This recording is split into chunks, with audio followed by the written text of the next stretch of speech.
মই আপোনালোকক এটা কথা কওঁ দেই, আপোনালোকে ভালকে ইউচিচি কৰিছে নাই মই নাজানো। যদি কোনোবাই লিভ ইন ৰিলেশ্যন চেপ্টাৰটো যদি পঢ়িছে, লিভ ইন ৰিলেশ্যন এই চেপ্টাৰটো যদি পঢ়িছে, তেতিয়াহ'লে গম পাব যে অসমখন কমপ্লিটলি পুলিচ ৰাষ্ট্ৰত পৰিণত কৰি পেলাইছে। কৈছে যে কোনোবা ল'ৰা বা ছোৱালীয়ে যদি কাৰোবাৰ ঘৰত থাকে একেলগে, চাৰ্টিফিকেট ল'ব লাগিব এমাহৰ ভিতৰত। হা, যদি নলয় 10,000 টকাৰ ফাইন নে 10,000 টকাৰ ফাইন। হা, আৰু 1 মাহৰ ভিতৰত, তাৰপিছত নেক্সট 1 মাহৰ ভিতৰত যদি নলয়, তেতিয়াহ'লে 3 মাহৰ জেল। জেলটো জেলে, সেইটো বাদেই দিয়ক। মোৰ ব্যক্তিগত কথা এটা কাৰোবাক জনাম নে নজনাম, তাৰ কাৰণে জেল দিব লাগে।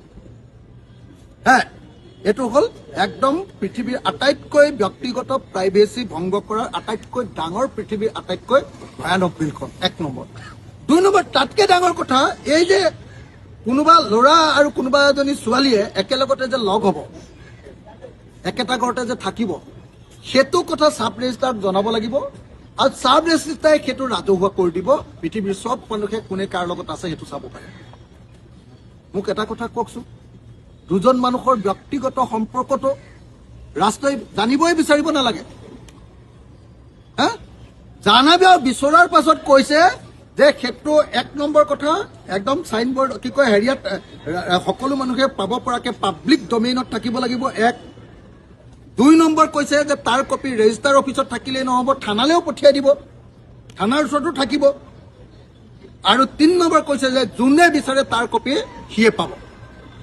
তেতিয়াহ'লে আমাৰ যে গোটেই অসমখনত যে অকল ব্লেকমেইল কৰি থকা পাৰ্টি এটা আছেনে নাই? সৰু সৰু সংগঠন কিছুমান, অকল খালি পইচা তোলা, মৰেল পলিচিং কৰা, বেছিভাগে বিজেপি RSSৰ লগত যুক্ত, হয়নে নহয়? সেই গোটেই কালৰ কাৰণে গোটেই আমাৰ ল'ৰা আৰু ছোৱালীৰ মাজৰ যিটো সম্পৰ্ক, পবিত্ৰ সম্পৰ্ক, সেই সম্পৰ্কটো এটা জঘন্য ব্লেকমেইলিঙৰ কাৰবাৰত পৰিণত হ'ব। জঘন্য ব্লেকমেইলিং। আৰু আটাইতকৈ ইণ্টাৰেষ্টিং কথা যে যদি কোনোবা ল'ৰা আৰু ছোৱালীয়ে যদি ডাইভৰ্চ মানে কি কয় এই যিটো লিভ ইন ৰিলেশ্যন থাকিব, সেইটো যদি ব্ৰেকআপ কৰিলে, তাৰো চাৰ্টিফিকেটখন পুলিচ ষ্টেচনত থাকিব, তাৰো চাৰ্টিফিকেটখন আকৌ বাপেক মাকেলেও পঠিয়াই দিব, তাৰো চাৰ্টিফিকেটখন আকৌ চাব ৰেজিষ্টাৰ অফিচত থাকিব। হা, আৰু তাৰ পাছত আপুনি কওকচোন যে কোনোবা এজনী ছোৱালী যদি বিয়া কৰিবলৈ লৈছে, সেই ছোৱালীজনী আৰু কেতিয়াবা বিয়া হ'বনে? যদি লিভ ইন ৰিলেশ্যনত থকা ছোৱালী এজনীয়ে ব্ৰেকআপ হোৱাৰ চাৰ্টিফিকেটখন যদি পুলিচৰ হাতত থৈ দিয়ে, চাব ৰেজিষ্টাৰৰ হাতত থৈ দিয়ে, আৰু চবেই যদি তাৰ পৰা RTI কৰিয়ে হওক বা খুজিয়ে হওক তাৰ কপিটো আনিব পাৰে, তাৰপিছত সেই যুৱক যুৱতীবিলাকৰ ফিউচাৰ বুলি কিবা এটা বস্তু, তেওঁলোকে আকৌ ভৱিষ্যতে বিয়া হ'ব পাৰিবনে? আপোনালোকে নিজে কওকচোন।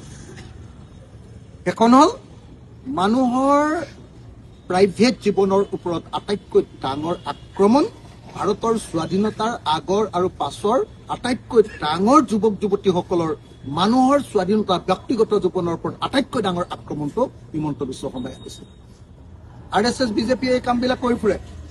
বোলে কোনে ক'ত বোলে পাৰ্কত বহি আছে, এই ল'ৰা ছোৱালীয়ে বহিছে নেকি, 2 থাপৰ মাৰগে, এই 5 থাপৰ মাৰগে, দম দি পইচা তোল, এই চব কাম ইহঁতৰ। আধুনিক যুগটো চিন্তা নাপায়, বুজি নাপায়, পুৰণিকলীয়া কথাবিলাক থাকে। আজিকালি ল'ৰা ছোৱালীয়ে এনেকুৱা যে মেৰেজ সম্পৰ্ক, দুজনৰ মাজত যৌন সম্পৰ্ক নহয়, একেটা ক্লাছত পঢ়ে, একেটা ঘৰতে থাকে, কিন্তু বন্ধু, তেওঁলোকৰ মাজত কোনো ধৰণৰ যৌন সম্পৰ্ক নাই, তেওঁলোকে কোনো ফেমিলি ৰিলেশ্যনত নাথাকে, বিয়া পাতি নাথাকে। যুগ এনেকুৱা পৰ্যায়লৈ আহিলে। আৰু হিমন্ত বিশ্ব শৰ্মাই আমাক ইয়াত কৈছে যে অসমলৈ অহা এজন মানুহ যদি এবছৰো হয়, তেওঁ চাৰ্টিফিকেট ল'ব লাগে, এবছৰো যদি হয়। আৰু অসমৰ ল'ৰাকেইটা যে দিল্লীত থাকিব, ছোৱালীকেইজনী যে দিল্লীত থাকিব, সিহঁতেও চাৰ্টিফিকেট ল'ব লাগে। কি মানধাতা যুগৰ অসম বনাব খুজিছে আপোনালোকে নিজে ভাবি লওক। এখন পশ্চাদগামী মানধাতা যুগৰ অসম বনাব খুজিছে। প্ৰত্যেকটো ডেকা ল'ৰা ছোৱালীক ব্লেকমেইল কৰিব খুজিছে। প্ৰত্যেকজন যুৱক যুৱতীৰ কেৰিয়াৰ ধ্বংস কৰি দিব খুজিছে।